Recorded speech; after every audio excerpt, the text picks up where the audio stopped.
Әдебиет порталы. Үздік туындының тартымды аудионұсқасын бізден тыңдаңыз.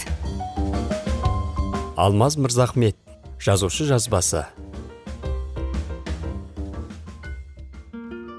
Оның таңдай қаққандай тақтық еткен дыбысы бірінші қабаттардан басталып, үшінші қабаттағы мен жалға алып отырған қоңыр есікті пәтердің алдына дейін келеді де, әлсіз жаңғырығып алып жоқ болады. Сосын бірер сәт тыңдағандай демін ішіне тартып, қимылсыз тұрған әрекетімен іштей арбасасың. Сәлден соң саусағының ұшымен батылсыздана есікті тықылдатқан естіледі. Қоңыр есікті көп кешіктірмей ашамын. Ол маған назарын аудармастан өз үйіне келгендей рұқсатсыз еніп, жазу үстелімдегі шимай шатпақтың кейбірін құлықсыз алды артын аудара қарап оқыған болады да, күндегі әдеті бойынша төсекке келіп жайғасады. Мен есікті кілттеймін де, жазу үстелімнен бір мүштік темекі алып, терезеге жақындаймын. Осы кезде ол күндегі әдеті бойынша, «Сен неге менің тағдырымды ойшық қыласың?» деп, өзінен өзі ұрыс бастайды. Бұл әрекетіне таңдануға болмайды. Күнде қайталанатындықтан емес, әу баста солай жазылып қойғандықтан. Алғашында бұл сұраққа әр күні әртүрлі жауап айтып, көңіліндегі түйінді шешкім келген. Кейін бұным бос әурешілік екенін түсіндім. Сондықтан ең дұрысы жауапсыз қалдыру. Ол бейқамдық сурет салынған. Бет әлпетіме қарап, тіпті ашуланып, жылай бастайды. Бұл да дағдыға айналған әрекет. Бастысы көңіл аудармау керек. «Сен біздің маңдайымызға тағдыр жазатындай кімсің?» дейді ол, өксікке тұншығып. Менің өмірім маған тиесілі. Кей кездері жылағаны көлгенге ұқсап кетеді. Ондай сәттерде ол өз тағдырына ішек сілесі қатып, күліп жатқандай болатын. «Сен өзіңді кіммін деп ойлап жүрсің?» Жылайды, шыңғырады, күледі, қайта жылайды. Күнде қайталанатын оқиға. Я, осылай өзім жазғам. Басқалай болу мүмкін емес. Рахат емес бе? Мен бұдан ләззат аламын. Құрсағындағы 4-5 айлық нәрестесін ұрлап, мені қарғайдай кеп.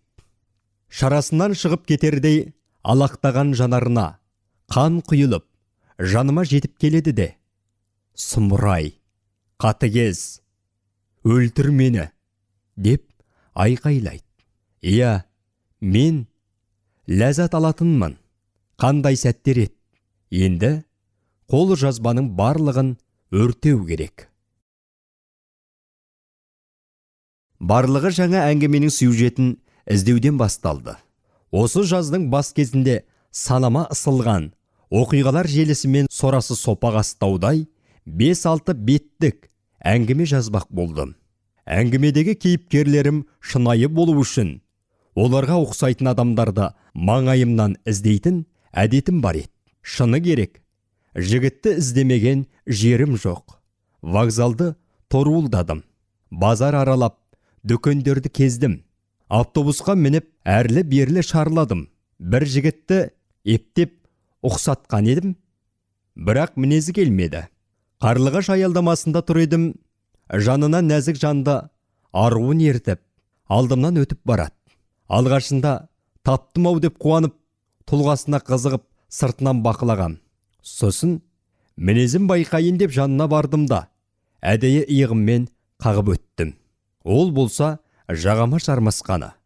Жоқ, Данияр, менің кейіпкерім дәл мынадай қылыққа бармас еді. 2 күннен соң саябақта басқа жігітті кездестірдім. Қызының қол шатырын іздеп жүр екен. Түр тұлғасы келеді. Дегенмен даусы тым нәзік. Сенімділік жетіспейді. Төбелеске шақырып, тарпа бас салып ем, кешірім сұрады да, көзімен жер сүзген қалпы қол шатырын сылтауратып, жедел кетіп қалды. Қорқақтық қатыгездіктің анасы емес пе? Сірә қатыгез шығар. Менің санамдағы кейіпкерім қатыгез емес. Ол сабырлы, кешірімді және мейірімді болуы керек. Жігіт таппай табаным тозған соң, кейіпкер қызды іздеуге көштім. Заман талғамды ма, әлде менің талғамдылығым жоғары ма? Әйтеуір бұл әрекетімнен де түк шықпады. Шыны керек, ойымдағы әңгіме кейіпкерлерін тірідей көріп, тірі жағдайдағы әрекетін бақылап, көзімен көріп, сезініп жазбаған соң қиындау. Сондықтан болар көп эксперименттер жасаймын. 6 ай бойы алқымыма тығылып, ендігі түсім түгілі өңімді еленіп алған оқиға желісі жазуға, жедел отыруға мәжбүрледі. Әйтпесе, қан қысымым күрт көтеріліп, науқастанып қалатыным бар. Жалға пәтер алдым, жалғыз бөлме, диван, жұпыны үстел, төр жақта жалқы төсек, циклоптың жанарындай жалғыз терезе, алдында аулаға қарап 2-3 гүл тұр. Пердені жууға алып кеткен екен. Бұрыштағы істен шыққан теледидардың сопақша қарашығынан өзімнің шағылысқан кескенімді және тағы бір жылт ете қалған бейнені көріп қалдым. Жан жағыма қарадым. Ешкім жоқ сияқты. Қабырғада қонжықтарымен ойнаған аюдың суреті ілінген. Пәтер 3-ші қабатта. Қаланың бұл маңы аса тыныш екен. Оны үй иесі, жер ортасы жасқа келген кемпір айтты. Пәтерді жалға алғысы келген әлдекімдер телефон соққанын, маған жазушылығыма қызыққандықтан ғана рұқсат беріп отырғандығын бір қайырып, көрші маңайды қойғанда, тұтас Ақшам ауданының мәселелерін сағыздай созып, зор мақтанышпен 2 қайтара әңгімеледі. Жазушы болу дегеніміз жазықсыздардың жанын жалдау емес бе? Жазғандарыңды маған оқытуға тастап кет. Жарай ма, балам? Деді кететін кезінде. Тез құтылғым келгендіктен, шыбындаған аттай басымды шұлғып, жақсы, дей салдым. Жазылған дүниенің астығы басылмай, адам баласына көрсетуге болмайтын шығармашылық заңдылығын түсіндіріп жататын уақыт жоқ. Жалғыздықтың даналыққа апаратына күмәнді. Жалғыздық деген қалың ой, өзіңмен арпалысу, өзіңе көз салу, жаныңды қопару. Кейде сол жалғыздықтан қорқасың. Себебі ол бет бейнеңді көз алдыңа әкелетін айна іспетті. Ондай кездері психологиялық білімің болса, іштей сөйлесіп отырбақ, өз жаныңның мәселесін аңғарып қалып, өмірдің мәнін жоғалтып алуың мүмкін. Әңгімемді тыныштықта жазу үшін үй жалдап алу баяғыдан берге әдетім. Үй иесі кетісімен киімімді ауыстырдым да іске кірістім. Алдымен бөлменің жиһаздарын жазуыма мейлінше бөгет болмайтындай аңғайластырып алу керек.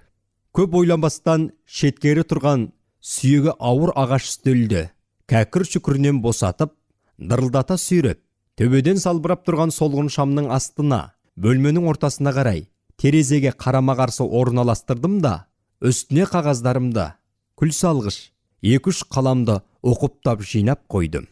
Қараусыз қалған ескі бұйым кәдімгі жазу үстеліне айналып шыға келді.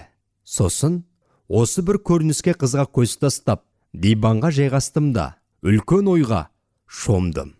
Бұл шығармашылық демалысты ұйымдастыру үшін бірнеше күн дамыл таппай, әбден шаршап қалған екем. Сәлден соң, жапқышты жамыла сап, ұйықтап кетіппін. Түн ортасында қыздың жылаған дауысынан ояндым. Басымды көтерсем, ол терезе жақтағы төсекте, басын төмен салып, тізесін құшақтап отыр екен. Ұйпа-тұйпа шашып бетін жасырып, тізесіне төгіліп жатыр. Ескі көйлегінің кей жері жыртық, оқыстан басын көтеріп, жанарымен жанжып тастайтындай. Көзі қандай екен, қорқынышты, фильмдегідей. Тұтас, қап-қара болса ше, қойныма жылан салып жібергендей, дене мұздап барады. Ең дұрысы, тыныш жата беру. Өтірік ұйқы сұрағандай болып қозғалақтап, диванның арқалығына қарап жатып алдым. Көзімді тас жұмып, енді келуін күтіп ем. Келмеді. Құлағымның түбіне дем алып, қан ұйып қалған көздерін таңдана жұмып ашып, шашымды иіскеп, мен қозғалған сәтте бұрышқа дыбыссыз жетіп барып, отыра қалатын шығар деп ойлап жатқанда, қайта ұйықтап кетіппін. сол түні үйде жалғыз еместігімді түсіндім. Таңертең оянып алып, түндегі оқиғаның не өңім, не түсім екенін айыра алмай, ойым оңға бөлініп, санам сарсаңға түсті. Пәтердің теріскейге қараған терезесі көңілсіздік көлеңкесімен күресе алмай, бөлмені еңсеңді езетін мұң көмкіріп тұрды. Бұндай кездері қозғалмай жата бергім келеді. Жоғарғы жақтағы төсекте түндегі қыз әлі отырған сияқты. Мен ояндым дегендей, тамағымды кернеп алдым да, басымды жайлап көтеріп, төсек жаққа қарадым. Ешкім жоқ екен. Жүрегім орнына түсті. Бұдан кейін ол қызды тағы 2 рет анық көрдім. Бірақ қателесуім де мүмкін. Екінші байқағаным бұлай болды. Шатаспасам жазуға отырған алғашқы аптаның соңғы күндері. Таңертең әдеттегідей тамақтануға шыққанда, әңгіменің ауанынан айыра алмай жүріп, есік кілттеуді ұмытып кетіппін. Есіме түсіп қайта бардым. Баспалдақпен көтеріліп келе жатқанда аңғардым. Кілт салатын тесіктен қап-қара көз жылтылдап қарап тұрды. Мен алғашында орнымда бөгеліп қалып, сосын түк байқамағансып бардым да есікті кілттедім. Сосын жедел баспалдақтарға қарай ұмтылған едім. Содан бастап пәтерге көтеріліп келе жатқанда кілт салатын тесікке қарамайтын болдым. Мүмкін ол қарап тұрған шығар. Соңғы рет өрттің ішінен көргем. Жазайын деп жүрген әңгімемнің желісі Нұргүл деген қыз жайлы еді. Ол 17-ші көктемінде ауылға қыдырып келген қалалық жігітке алданып, ересек өмірге енді аяқ басқан бой жеткен. Болашағына деген қорқыныштан айырыла алмай жүрген кезі. Бір күні кейіпкерім түс көреді. Түсінде көрші үйдің иттері қуып келе жатыр екен. Қан көпіріктері ағып, арсылдап кеп, енді қабайын деп жатқанда, сол маңнан өтіп бара жатқан сыныптасы Дәнияр оны құтқарып алады. Мыс. Ауылдың қойын бағатын қара торы, қашан көрсең жұпыны киініп жүретін Дәниярды ауыл қыздары менсінбейтін. Бұл оқиғадан соң Нұргүл құтқарушы сыныптасымен сабақтан кейін ауылдың шетіндегі өзен жағасында біраз серуендеген екен. Бір сыныпта 10 жыл бірге оқыған Дәниярды енді кірпік астымен зерттей бастайды. Қарапайым қойшы баланың көздерінен керемет тұнықтықты, жылылықты, есін білгелі әкесінен көрмеген мейірімділікті сезініп, сергелденге түседі. Енді қараса, екеуі әппақ гүлге оранған қырда аспанға қарап армандап жатыр. Дәнияр бала кезден бері сақтаған сырын ашып, Нұргүлді сүйетінін айтады. Екеуі бір-бірін жаңа көргендей қауышып, рауанда батып келе жатқан таң шапағына шомылып, аймаласады екен дейді. Содан түсінде Нұргүл ес-түссіз Дәниярға ғашық болады. Асабаттай тулаған жүрегі кеудесіне сыймай, ғашығын құшып, Дәнияр алыстан іздеген бақыты мұншалық жақында жүргенін көрмеген, көрсоқыр екенмін, мен сені, деп ағынан жарылар сәтінде анасы оятып жібереді. Ұйқы құшағынан жүрегі дүрсілдеп оянған Нұргүл бұның бәрі түс екенін түсініп, еш нәрсені көңіліне алмастан, әдеттегідей оқу құралдарын жинастырады да мектепке шығады. Дәл осы кезде түспен өңнің арасында келе жатқан Нұргүлге көрші үйдің иттері тап бермесі бар ма? Жаңа ғана көрген түстегідей жан ұшыра қашқан қызды одан сайын өршеленген иттер қуа жөнелді. Ішіндегі алатөбет екі секіріп Нұргүлді жығып алды да, кеудесін екі аяғымен басып, бетіне төніп, арылдап, енді қабатын сәтте қаңқ етіп, оң жаққа қарай құлайды. Жанарын жас жуып, өзінің өксігіне өзі тұншыққан Нұргүл тек көз алдының бұлдырап бара жатқанын сезеді-міс. Есін жиса, Дәниярдың құшағында ағыл тегіл жылап жатыр. Дәнияр болса, жаным-ау, жыламашы енді жаным, жыламашы, деп жұбатып әлек. Нұргүл болса, жігіттің құшағына одан сайын ене түсіп, одан сайын өксіп, қаттырақ құша түскен. Ол өзін соншалықты қорғансыз сезініп, сол қорғансыздығының дауасын Дәниярдың құшағынан тапқандай болады. Сосын жастарын сүртіп, құтқарушысынан көз алмай, Дәнияр, мені қорғашы, мен сені түсімде көрдім, мен саған ғашықпын деп айтуға оқталып жатқанда, анасы ұйқысынан тағы оятып жібереді. Жыңғақтым ей, жылап жатқан несі, бар сабағыңа, деп зекіп жатыр екен. Түсі ме, өңі ме? Түсі. Осы кезде психологиялық талаптармен оқырман санасына миға шабуыл әдісін қолданамын. Керемет әңгіме болады. Қыз қорқып үйден шығады. Жоқ. Көрші үйдің иттері кездеспейді. Аман сау сабағына барады. Тек әлдене өзгерген Даниярдан жанарын жасырып, өзімен өзі арпалысып жүр. Бір жағынан тағы оянып кетіп, жүрегіндегі қауыз жарып келе жатқан сезімі, түсінің ішіндегі түс болып шығар мекен деген күдік емес, қорқыныш. Екінші жағынан түндегі тәтті сәттерді аңсаған көңілін жегідей жеген жалғыздық. Оның Даниярға деген көңілі түбегейлі өзгерген. Бүгінгі түс махаббатты зұлымдық ретінде қабылдап, сезімнен жерініп қалған тәнді жібітіп, Нұргүлді нұрлы өмірге қайта әкелгендей болды. Оның көз алдынан Даниярмен аймаласқан сәттер кетпей қойды. Ешкім көңіл аудармайтын тұйық қойшының ұлында ең асыл, ең қадірлі мінез қырлары бар екен. Шындығында іздеген бақыты алысты емес, көрші партада отырғанын түсінеді. Бірінші бейгешінде өзі алғашқы қадам жасап, ғашығын биге шақырды. Нұргүл өзіне ғана таныс, түсінде сезінген тәтті сезімнің өн бойын баурап, өмірі түрлі түсті бояуларға өзгеріп бара жатқанын байқайды. Ішінен қайта, бұл менің түсім емес, бұл менің тағдырым, деп қайталай бергені де сондықтан. Сосын ғашығынан қараңғыдан қорқатынын, үйге дейін шығарып салуын өтінеді. Сол түні Данияр да бар сырын айтатымыз. Айтқанда қандай, бала кезінен том-том романдар оқып, кітаптар әлемінде өмір сүрген жігіт қызды таң қалдырады. Екеуі табысып, аспанда жаңа жұлдыз пайда болған сында, жаңа кішігірім әлем дүниеге келеді. Түнде ыстық құшақтар, таң ата қимас қоштасулар. Олар мектепті тәмамдап, бірі жұмыс істеу үшін, бірі оқуға түсу үшін Қарағандыға келеді. Осы жерге дейін жазып келдімде, тосын жағдайға тап болдым. Алғаш екеуінің кездесуін жазып жатқанда, ашық тұрған терезенің сыртынан жігіт пен қыздың әңгімелескен дауыстары еміс-еміс естіліп тұрды. Жазуымды тоқтатып, тыңдап ем, ерегескендей ауыздарын ашпай қойды емес пе? Жаза бастасам, қайта сөйлейді. Сыбыр-сыбыр, күбір-күбір. Ертеңінде Нұргүл мен Даниярдың балалығы ұстап, бірін-бірі қуып, ойнап жүрген сәттерін жазып жатсам, кешегі екеу тағы тереземнің алдына келіп, теңгенің сыңғырындай күлкісін шашып, асыр сап ойнасын кеп. Үшінші күні қалалық алдап кеткен жігіт Нұргүлге кеп, Данияр екеуі ұрсып қалуын жаздым. Қызығы, әлгі белгісіз екеу тура менің тереземнің алдына келіп, ұрыспасы бар ма? Бәрін түсіне қойдым. Бұлар менің әңгімемдегі кейіпкерлер. Не істесем екен? Қалай болғанда да эксперимент керек. Осы оймен әлгі қалалық жігітті Даниярмен кездестірмек болдым.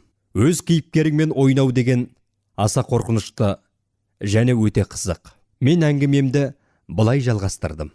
Келесі күні Даниярдың үйіне хат келді. Хатта оның осындай уақытта, осындай жерге келсе, ғашығы да, оның құрсағындағы бала да тірі қалады деп жазылған екен. Данияр әлдекімнің ұйымдастырып отырған ойынына тап болғанын іштей сезгенмен, оның нақты кім екенін түсінбеді. Тіпті өзінің осына өмір деп аталатын кеңістікке қайдан, қашан келгенін есіне түсіре алмай, біреудің басындағы жылт еткен идея ғана екендігін санасымен желе сыйпай өткен рас. Данияр күні бойы ойланып, егер барлығы мен күдіктенгендей болса, бұл ойымның өзі бір жерде қағазға түсіп жатыр. Яғни, ол менің ойым емес, деген тұжырым жасады. Енді не істер екен? Ертеңінде Даниярды күттім. Ол кеш қарайғанда әңгімеде жазылған жерге, тереземнен алақандай боп көрінетін алаңқайға келді.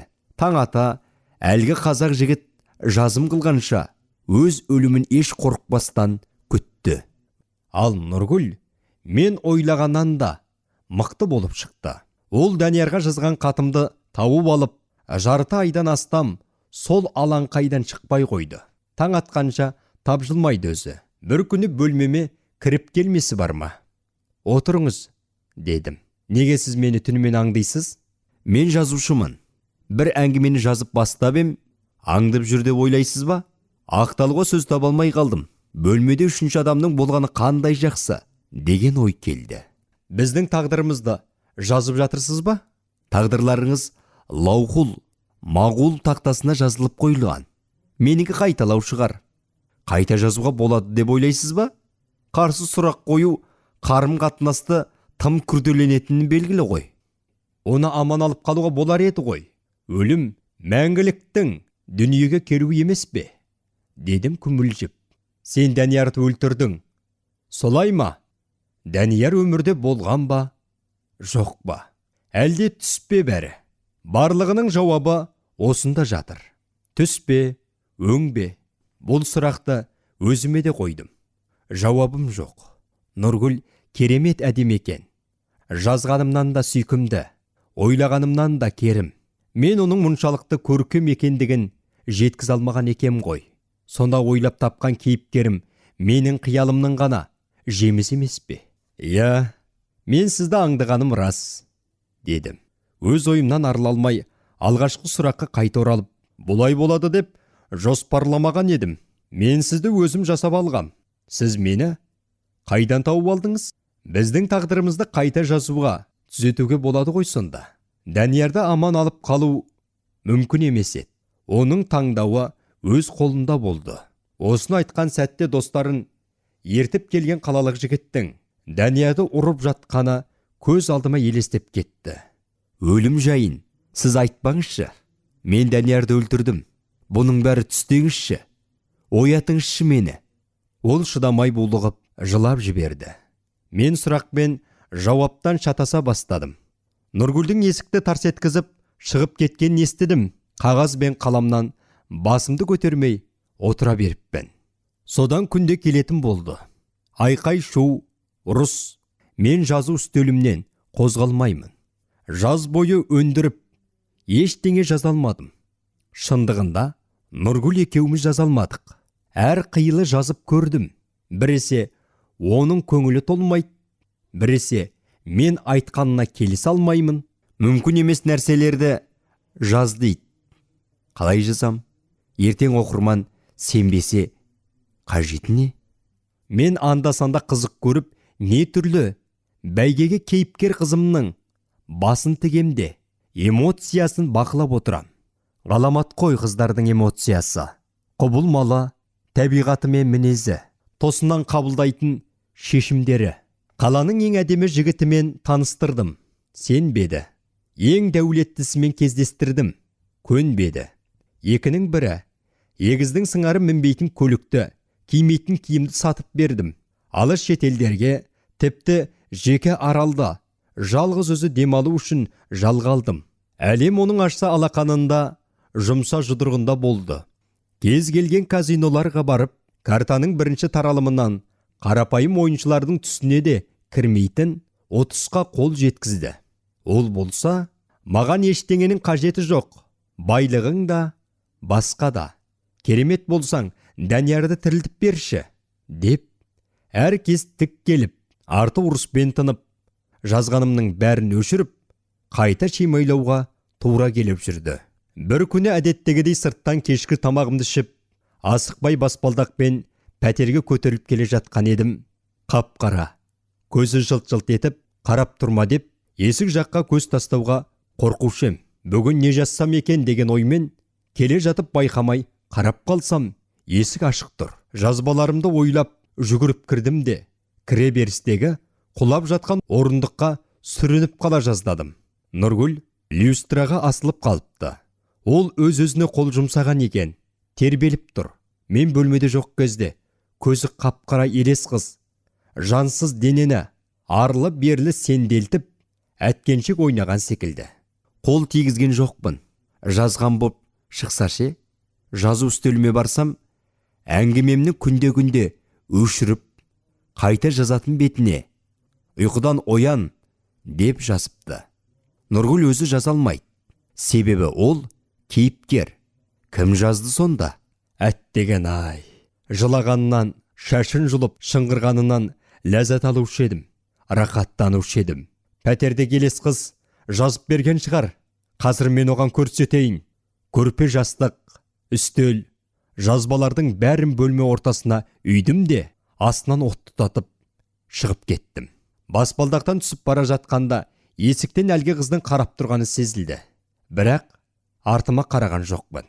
Өртеніп жатқан 3-ші қабаттағы пәтерге аялдама жақтан қарап тұрғанда, терезеден далаға ұмтылған жалыннан қыздың толық бейнесі көрінді. Ол аласұрып, айқайлап, аузынан от бүркіп жатты.